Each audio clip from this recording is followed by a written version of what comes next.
Good morning बच्चों। आज मैं आपको प्रीपोजिशन पढ़ाऊंगी। जो हमारा पार्ट्स ऑफ स्पीच का टॉपिक चल रहा था, मैंने आपको 7 पार्ट्स करा दिए। आज हमारा 8वां पार्ट है बच्चों प्रीपोजिशन। और प्रीपोजिशन हमारे टॉपिक में भी एक सिलेबस में भी है हमारा एक टॉपिक, ठीक है ना। तो प्रीपोजिशन क्या होता है बच्चों?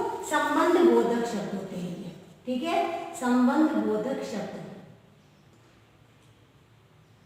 जो संबंध बताते हैं एक सेंटेंस के साथ, जो संबंध करते हैं इसका संबंध बोधक शब्द कहलाते हैं ये। जैसे बच्चों कि ये क्या होता है, ऐसे शब्द जो किसी स्थिति से पहले लिखे आप, ये क्या होता है बच्चों? प्रीपोजिशन। यानी ऐसे शब्द, यानी प्रीपोजिशन संबंध बोधक कि ऐसे शब्द जो किसी स्थिति से पहले प्रयोग होते हैं, जो किसी स्थिति से पहले, आप ये लिखते जाइएगा, जो किसी स्थिति से प्रयोग होते हैं।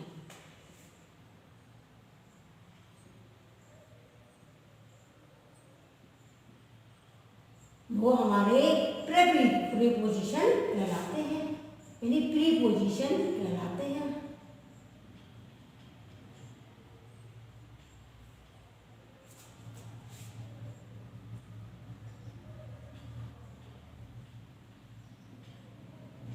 प्रीपोजिशन ऐसे शब्द जो किसी स्थिति से पहले प्रयोग होते हैं, किसी स्थिति से पहले आएगा बच्चा ना, ये जो किसी स्थिति से पहले प्रयोग होते हैं प्रीपोजिशन कहलाते हैं। अब और ये जो है नाउन और प्रोनाउन की स्थिति को दर्शाते हैं। ये जो ऐसे शब्द होते हैं जो किसी स्थिति से पहले प्रयोग किए जाते हैं प्रीपोजिशन कहलाते हैं। और ये नाउन की स्थिति को दर्शाते हैं। नाउन मीन्स संज्ञा, यानी संज्ञा की स्थिति को दर्शाते हैं। अब कौन कौन से प्रीपोजिशन होते हैं मैं आपको बताऊं। जैसे इन है, इनटू है, बिहाइंड है, आफ्टर है, फ्रॉम है, ऑफ है, टू है, फॉर है, यानी बहुत सारे प्रीपोजिशन है जिनको मैं आपको डिटेल में आगे बताऊंगी। अब जैसे हम कहते हैं कि ऐसे शब्द जो किसी स्थिति से पहले प्रयोग होते हैं वो हमारे प्रीपोजिशन कहलाते हैं। यानी किस शब्द का प्रयोग कौन से सेंटेंस में कहाँ पर हो रहा है और कैसे हो रहा है, उस स्थिति को जब उन्होंने दर्शाया कि किस जगह कौन सा प्रीपोजिशन लगेगा, तो हम वही प्रीपोजिशन तो लगाएंगे उसको किसी सेंटेंस में। जैसे हमारा आता है, देखिए पहला देखिए, जैसे है इन, आप देखिए इन, और है हमारा इनटू, ये है हमारा इन और इनटू। जैसे हमारा पहला प्रीपोजिशन है ए, इन और इनटू, यानी में और के अंदर। इसका मतलब है में और के अंदर, के अंदर। अब आप समझते जाइएगा कि कौन कौन से प्रीपोजिशन है और कैसे हैं। कि प्रीपोजिशन तो बहुत सारे हैं बच्चों, और किसका प्रयोग कहाँ पर होता है और उस वहाँ पर इनका प्रयोग ही क्यों होता है। मतलब सबका कारण अलग अलग होता है। अब ये थोड़ा ना कि हम किसी और प्रीपोजिशन का हमें जरूरत है इनकी और हम लगा देंगे फॉर, फिर तो हमारा वो सेंटेंस ही गलत हो जाएगा। तो इसलिए इन मीन्स होता है में और इनटू मीन्स के अंदर। अब तो ये इन और इनटू जो शब्द हैं ये हमारे प्रीपोजिशन है।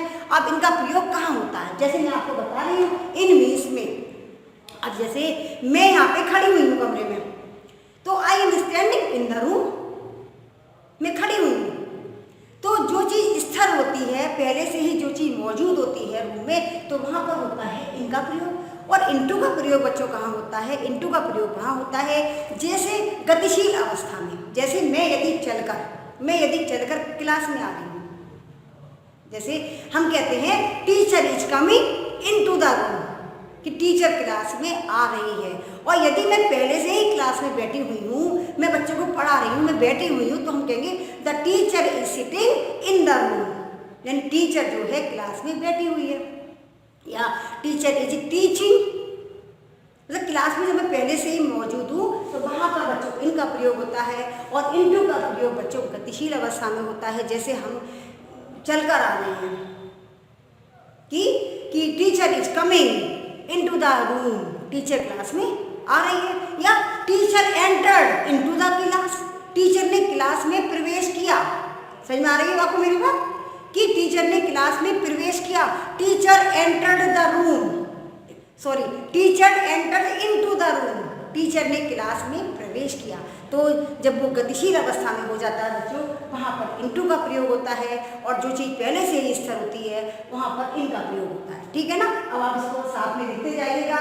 पहला है हमारा इन और इनटू, यानी इसका प्रयोग। आप लिखिए इन का प्रयोग, इन यानी इन का प्रयोग आप लिखते जाइएगा और समझते जाइएगा। किसी परिधि सीमा के अंदर, यानी किसी परिधि या सीमा के अंदर, किसी परिधि या सीमा के अंदर प्रयोग किया जाता है। यानी इनका प्रयोग किसी परिधि सीमा के अंदर स्थित होने में किया जाता है, स्थित होने में किया जाता है।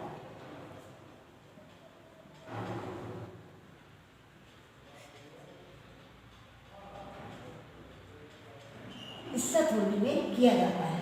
ये हमारा हो गया बच्चों इन का प्रयोग। ठीक है ना। किसी परिधि सीमा के अंदर स्थित होने में किया जाता है।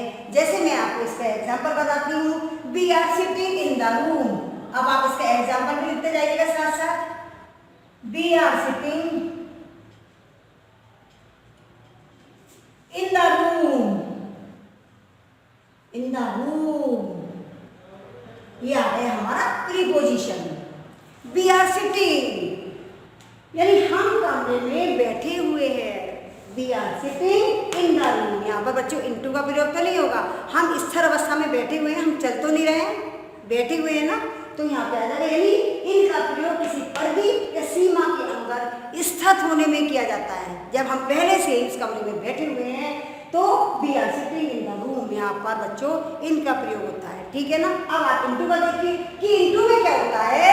इनटू का प्रयोग किसी परिधि सीमा के, लिखिए अब अगला लिखिए इनटू का प्रयोग। मैं आपको एक एक प्रीपोजिशन समझा के उसकी परिभाषा भी लिखा के समझा रही हूँ और उसके एग्जाम्पल देके भी बता रही हूँ, तो आप लोग ध्यान से लिखते जाइएगा और समझते जाइएगा। और इनटू का प्रयोग किसी परिधि, इनटू का प्रयोग किसी परिधि या सीमा के, यानी इनटू का प्रयोग किसी परिधि या सीमा में प्रवेश करने की स्थिति में,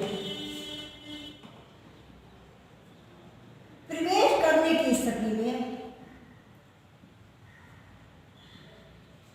प्रवेश करने की स्थिति में किया जाता है, में किया जाता है।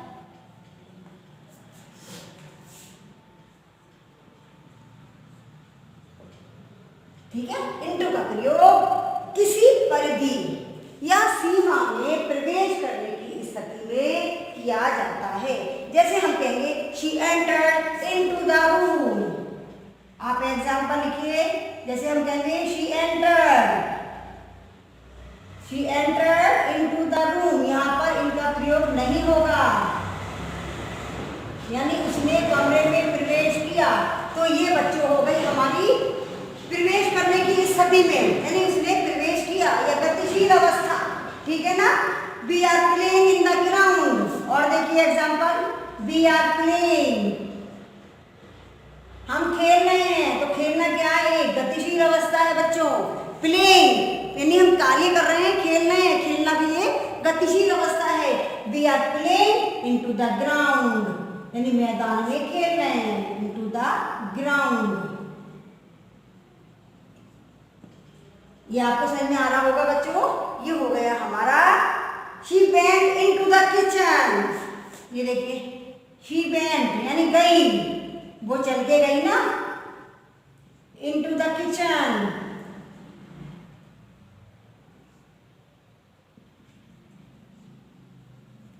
She went into the kitchen यानी वो किचन में गई, वो किचन में गई, इनटू द किचन यानी वो रसोई में गई। ये हो गया शी वेंट यानी वो चल कर गई। और यदि वो पहले से ही किचन में होती तो हम क्या कहेंगे, she is in the kitchen. समझ में आ रहा है मेरी बात। अगर वो पहले से ही किचन में होंगे, जैसे कहते हैं ना my mother, where is your mother, आपकी माता का है, तो कहेंगे she is in the kitchen, वो किचन में है, क्योंकि वो पहले से ही किचन में है। तो कहेंगे she is in the kitchen, वो किचन में है। तो जब वो चल के गए, she went into the kitchen, वह किचन में गई, तो वो चल के गई ना प्रवेश करके, यानी उसने किचन में प्रवेश किया। जो यहाँ बता रहा है कि प्रवेश करने की स्थिति में इनटू का प्रयोग किया जाता है और गतिशील अवस्था में, ठीक है। तो यहाँ पर होगा बच्चों इनटू द रूम, ठीक है। ये आपकी समझ में आ रहा होगा। अब जैसे मैं और बता रही हूँ, the river God, low example और समझते जाइए खूब अच्छी तरह से। द रिवर गॉड यानी नदी के देवता, नदी का देवता jumped into the river, jumped into the river यानी नदी में कूदा, इनटू द रिवर नदी में कूदे, एंड गॉट ऐसे, and brought a silver x,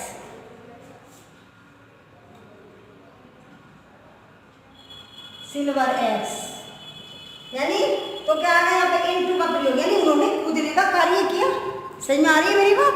उन्होंने कूदने का कार्य किया कि a river god jumped into the river यानी नदी के देवता नदी में कूदे, एंड ब्राउड और लाए क्या, ए सिल्वर एक्स, एक चांदी की कुल्हाड़ी, ठीक है। यानी नदी, ये तो आपने कहानी पढ़ी होगी ना स्टोरी। तो the river god jumped into the river यानी नदी में कूदे, and brought a silver axe और एक चांदी की कुल्हाड़ी लाई। तो ये तो हमारा हो गया बच्चों इन और इनटू का प्रयोग। मुझे उम्मीद है आप लोगों को मेरी पढ़ाई समझ में आ रही होगी, ठीक है ना। अब आप आगे देखिए कि अब कौन सा प्रीपोजिशन है, ये आपने, मैं इसको रफ कर रही हूँ बच्चों। अब आप अगला देखिए, अब मैं आपको अगला बता रही हूँ कि कौन सा प्रीपोजिशन है।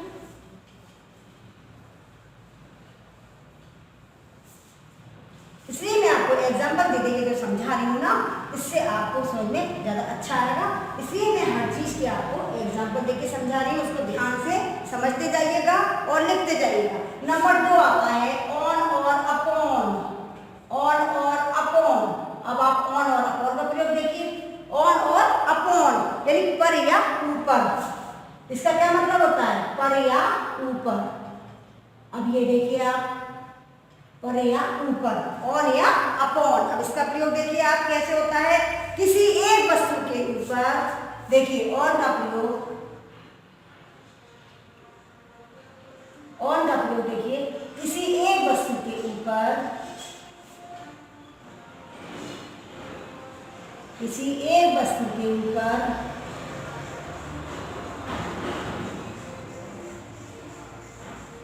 दूसरी वस्तु, यानी ऑन का प्रयोग किसी एक वस्तु के ऊपर दूसरी वस्तु पर स्थित होने के लिए करते हैं। दूसरी वस्तु पर, दूसरी वस्तु पर स्थित होने के लिए, समझ में आ रहा है, स्थित होने के लिए करते हैं, स्थित होने के लिए करते हैं। और का प्रयोग किसी एक वस्तु के ऊपर दूसरी वस्तु के ऊपर, किसी एक वस्तु के ऊपर दूसरी वस्तु पर स्थित होने के लिए करते हैं। जैसे हम कहेंगे बच्चों, the cat is sitting on the table, the cat is sitting. लो उसका एग्जाम्पल लिखिए आप, the cat is sitting, the cat is sitting, बिल्ली बैठी हुई है। The cat is sitting on the table, on the table, on, यहाँ पे on का प्रयोग आया क्योंकि बिल्ली जो है बच्चों मेज पर बैठी हुई है। स्पर्श और किसी ऊपर वाली वस्तु में स्थिरता होती है, ये भी होती है बच्चों, दूसरी वस्तु पर स्थिर होने के लिए करते हैं। और ऊपर वाली वस्तु में देखो लिख लो, ये भी ऊपर वाली वस्तु में स्थिरता होती है, ऊपर वाली वस्तु में स्थिरता होती है, ऊपर वाली वस्तु में स्थिरता होती है, ये भी लिख लो। और वो उसे टच कर रही होती है जैसे, और तथा दोनों वस्तुओं में स्पर्श होता है, और दोनों वस्तुओं में लिख लो, ये भी तथा दोनों वस्तुओं में स्पर्श होता है। दोनों वस्तुओं में स्पर्श होता है। दोनों वस्तुओं में बच्चों स्पर्श होता है। दोनों वस्तुओं में स्पर्श होता है। अब ये समझो, जैसे मैं आपको बता रही हूँ, the cat is sitting on the table, बिल्ली मेज पर बैठी हुई है, तो बिल्ली और मेज का स्पर्श हो रहा है। और बिल्ली क्या है, यानी एक वस्तु के ऊपर दूसरी वस्तु पर स्थित होने के अर्थ में कहते हैं। तो बिल्ली मेज पर बैठी हुई है, यानी बिल्ली जो है वो मेज पर बैठी है पहले से ही, और ऊपर वाली वस्तु में स्थिरता होती है, वो बैठी हुई है आराम से, है ना। और तथा दोनों वस्तुओं में स्पर्श होता है। तो यानी बिल्ली और टेबल, यानी बिल्ली और मेज में दोनों में स्पर्श हो रहा है, नहीं हो रहा है? यानी बिल्ली और मेज में स्पर्श हो रहा है, नहीं हो रहा है? यानी कैट में और टेबल में स्पर्श हो रहा है, ये बता रहे हैं यहाँ पे। तथा दोनों वस्तुओं में स्पर्श होता है। ठीक है, समझ में आया आपकी? तो ये हो गया हमारा बच्चों ऑन का प्रयोग। अब अपॉन का देखिए आप, अपॉन का प्रयोग किसी का दूसरी वस्तु के ऊपर। अब देखिए आप अपॉन का प्रयोग लो, अपॉन का प्रयोग। अब आप लिखिए अपॉन का प्रयोग। अपॉन का प्रयोग क्या होता है कि किसी का दूसरी वस्तु के ऊपर, किसी का दूसरी वस्तु के ऊपर दूसरी वस्तु के ऊपर, यानी अपॉन का प्रयोग किसी का दूसरी वस्तु के ऊपर गतिशील अवस्था में किया जाता है। गतिशील अवस्था में, समझ में आ रहा? गतिशील यानी किसी कार्य को करने वाला, गतिशील अवस्था में किया जाता है। गतिशील अवस्था में किया जाता है।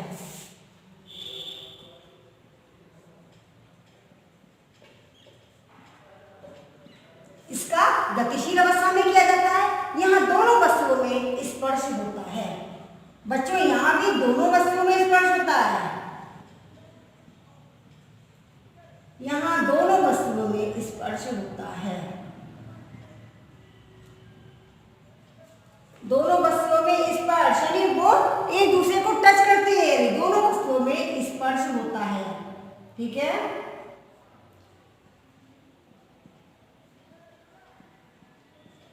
दोनों वस्तुओं में स्पर्श होता है। अब जैसे हम कहेंगे बच्चों कि the cat jumped upon the table. अब ये हमारा है the cat is sitting on the table, यानी बिल्ली जो है वो मेज पर बैठी हुई है पहले से ही स्थिर अवस्था में। अब ये हम गतिशील अवस्था में कहेंगे, यानी बिल्ली जो है वो कूदी अपॉन द टेबल। यानी एग्जाम्पल देखिए इसका, द कैट जम्प्ड, जम्प्ड यानी उसने कूदने का कार्य किया। ये गतिशील अवस्था हो गई, नहीं हो गई? The cat jumped upon the table. अब यहाँ पर बच्चों ऑन की जगह क्या आ गया हमारा? अपॉन द टेबल, क्योंकि ये गतिशील अवस्था में है, अपॉन द टेबल। इसी का एग्जांपल मैंने आपको बता दिया। यहाँ पर तो बिल्ली बैठी हुई है और यहाँ पर बिल्ली जो है वो कूदी, तो उसने, उसकी अवस्था कैसी हो गई? गतिशील अवस्था हो गई उसकी, यानी उसने जो दौड़ लगाई, यानी बिल्ली जो है मेज पर कूदी। ठीक है ना, तो ये हमारा हो गया गतिशील अवस्था का। अब जैसे हम कहेंगे द वुल्फ जम्प्ड, इसका एक एग्जाम्पल और देखिए, जैसे द वुल्फ जम्प्ड,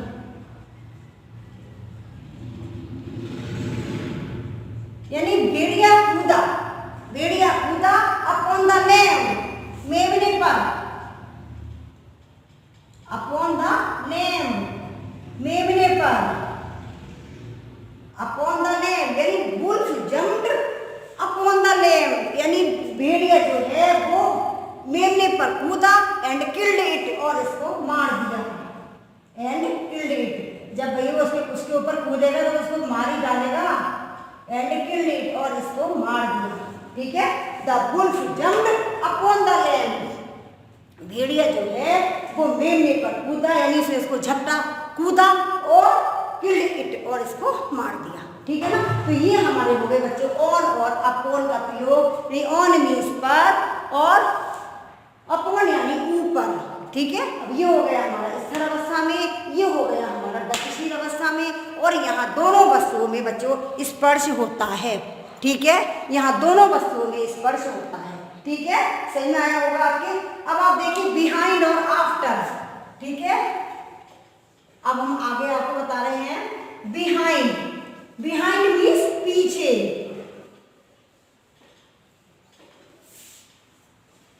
अब देखिए बिहाइंड। नंबर 3 बिहाइंड और आफ्टर।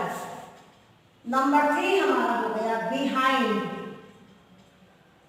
और हमारा हो गया आफ्टर। बिहाइंड और आफ्टर क्या होता है बच्चों? इसका मीन्स पीछे। अब इसके बारे में आप सुनिए कि बिहाइंड का प्रयोग कहाँ होता है। यानी जब किसी एक वस्तु के पीछे, यानी जब किसी एक वस्तु के पीछे, लिखते जाइएगा, जब किसी एक वस्तु के पीछे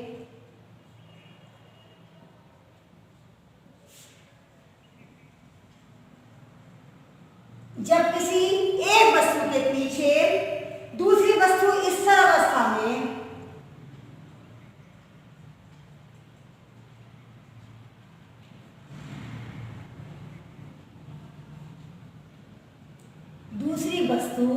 स्थिर अवस्था में जब किसी एक वस्तु के पीछे दूसरी वस्तु स्थिर अवस्था में हो तो बिहाइंड का प्रयोग करते हैं। हो तो बिहाइंड का प्रयोग करते हैं। अब कैसे करते हैं, अब आपको मैं भी एग्जांपल देके बता रही हूं। तो बिहाइंड का प्रयोग यानी बिहाइंड का यूज करते हैं यहाँ पर, ठीक है। कैसे करते हैं, अब आप ये देखिए बच्चों कि इसका एग्जांपल देखिए कि जब किसी एक वस्तु के पीछे दूसरी वस्तु स्थिर अवस्था में हो तब बिहाइंड का, जैसे there is a thief, there is a thief behind the tree। यानी पेड़ के पीछे बिहाइंड आ गया, पेड़ के पीछे एक चोर है, ठीक है।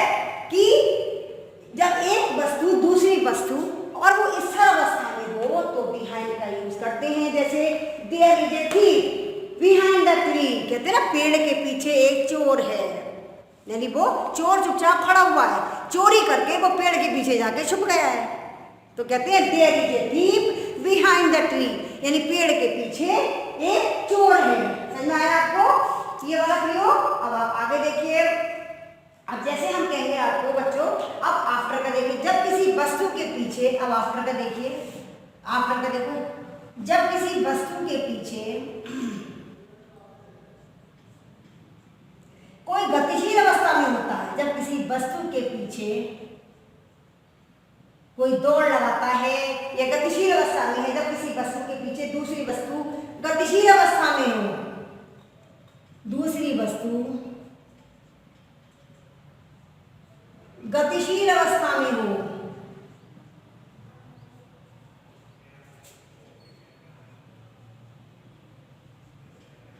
गतिशील अवस्था में हो तो बच्चों आफ्टर का यूज करते हैं।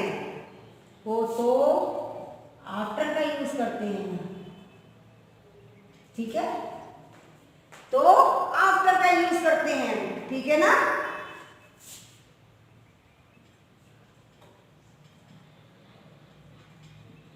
अब इसके लिए आज एग्जांपल देखिए, ठीक है।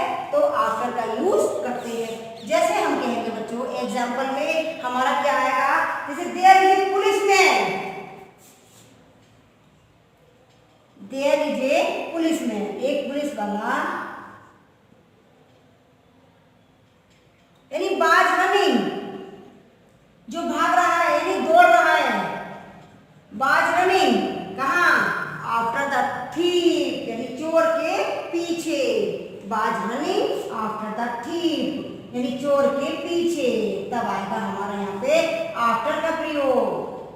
समझ में आ रहा है आपको कि आफ्टर का प्रयोग जब किसी वस्तु के पीछे दूसरी वस्तु गतिशील अवस्था में हो, यानी वो दौड़ नहीं लगा रहा है, ये जो देयर इज ए पुलिस, यानी एक पुलिस वाला है, बाज रनिंग जो भाग रहा है, आफ्टर द थीफ यानी चोर के पीछे, तो ये आफ्टर का प्रयोग हो गया हमारा कि एक पुलिस वाला जो चोर के पीछे भाग रहा है, तो ये पुलिस वाला क्या है, वो गतिशील अवस्था में, बच्चों ये गतिशील अवस्था में है, तो यहाँ पर आफ्टर का यूज करते हैं। आपके समझ में आ रहा होगा। अब आप और देखिए कि police is running after the thief, और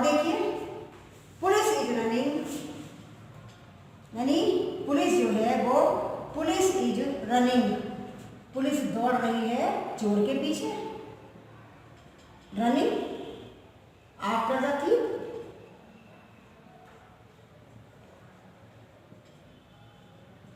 आफ्टर द थीफ यानी पुलिस जो है वो चोर के पीछे भाग रही है। समझ में आ रहा है कि पुलिस जो है वो चोर के पीछे भाग रही है। तो पुलिस कैसी है बच्चों? गतिशील अवस्था में है। पुलिस कैसी है? गतिशील अवस्था में है। अब आगे एक और देखिए, कहते हैं मीट मी आफ्टर लंच। एक एग्जांपल और देखिए, meet me after lunch. After lunch किसी को मिलना होता है तो कोई इससे पूछता है हमें आपसे मिलना है, तो वो कहता है मीट मी, मुझसे मिलना आफ्टर लंच, यानी लंच के बाद मुझसे मिलना। ठीक है, तो ये हमारा हो गया आफ्टर का प्रयोग, ये हमारा हो गया बिहाइंड का प्रयोग कि बिहाइंड का प्रयोग कहाँ होता है और आफ्टर का प्रयोग कहाँ होता है। इसलिए मैं आपको हिंदी में लिख के अच्छी तरह से समझा रही हूँ और हर चीज़ के एग्जाम्पल दे के आपको बता रही हूँ जिससे आपकी समझ में अच्छी तरह से आ गया हो। ठीक है बच्चों, तो ये हो गया ये मीट मी आफ्टर लंच, यानी जब किसी को किसी से मिलना है तो वो कहता है कि मुझे आपसे मिलना है, तो कहते हैं मीट मी आफ्टर लंच, मुझे आप मतलब लंच के बाद मुझसे मिलना। ठीक है, ये हो गया हमारा बिहाइंड और आफ्टर का प्रयोग। अब बच्चों कल हम आपको आगे पढ़ाएंगे प्रीपोजिशन। ठीक है, आज के लिए इतना ही काफ़ी है। थैंक यू बच्चों।